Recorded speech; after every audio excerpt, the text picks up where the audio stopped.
Jägala söögiplats siin Piibe maantee ääres on tegelikult möödakäijate seas väga-väga armastatud ja siinne perenaine pühendubki möödujatele sellele, et siit saaks maitsva kõhutäie, aga ka sellele, et siin oleks võimalik silmailu nautida. Ja teate mis? Paar ööd tagasi tuli üks kuri käsi ja varastas ära selle perenaise lilled. No mis sellise inimese peas toimub? Täna võime seda vaid oletada. Esiteks ma panen tähele, et võt seal pool, kus meil peaks olema need valged lilled, et on tühi. Ja siis kohe ma vaatan, et need suured lilleämbled on otsas. Oleme väga šokeeritud, et mitte kunagi, mitte keegi ei teinud mitte midagi. Meil on siin suur see parkimine ja tihti isegi, kui me oleme siin kinni, palju autod, kes peatavad ja kunagi mitte midagi ei juhtunud ja me oleme täitsa šokeeritud ja kohe hakkame vaatama ja meil on kaamera siin kohe. Ühesõnaga lilled viide ära hoolimata sellest, et teil on turvakaamerad väljas. Mis te sealt lindi pealt siis nägite? Mis siin toimus? See oli 1:30 öösel, laupäevast pühapäevani. Tuli auto siia, ta tuli rahulikult, vaatas, et kõik on väikne, pööras ja 3 minutiga üks naisterahvas võttis ära neid 2 suured lilleamplit, siis ühe tünnist 2 lilled ja veel ta vaatas midagi, mida veel võtta ja veel 3 või 4 lillet tuli veel võtnud ära. No lillede summa on enam-vähem kuskil 100 eurot, aga vist ei ole ju asi hetkel rahas.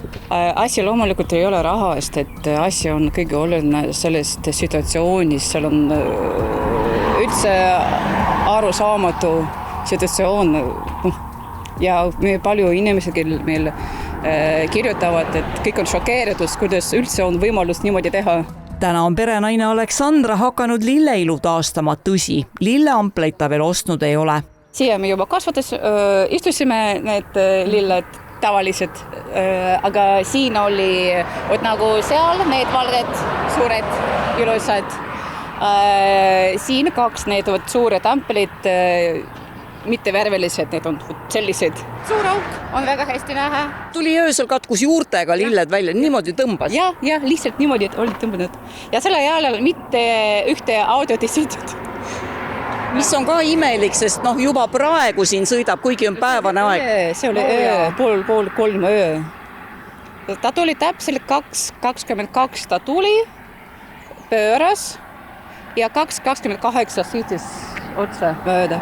Lillevargus toimus ööl vastu pühapäeva. Esmaspäeval tegi Aleksandra politseisse ka avalduse, mis täna on registreerimisel ja pole veel menetlustalituseni jõudnud. TV3 uudiste andmetel on tänaseks teada, kes too nahaalne lillevaras on. Teda on juba nähtud ka sotsiaalmeedias varastatud lilleamplitega poseerimas, nii et on aja küsimus, mil ta seaduse silmale vastust andma peab.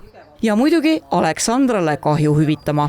Antud juhul on siis sündmusest olemas turvakaamera salvestis ja ka Facebookis juba levivad jutud, et kes see võib olla teo toimepanija, siis me saame kontrollida neid asjaolusid, võtta võimaliku toimepanijaga ühendust ja kontrollida neid asjaolusid kuni selleni välja, et võimalik vastu võtta ka menetluslik otsus, kas siis kui tõendid viitavad selle, et isik on selle teo toimepanu, võib olla seal karistuslik otsus, kuid samamoodi võib olla ka see asjaolu, et see kahju on võimalik hüvitada. Et ka kindlasti see on väga oluline argument, et kui on tekitatud kahju ja see hüvitatakse, siis on oluline taastada see algne olukord.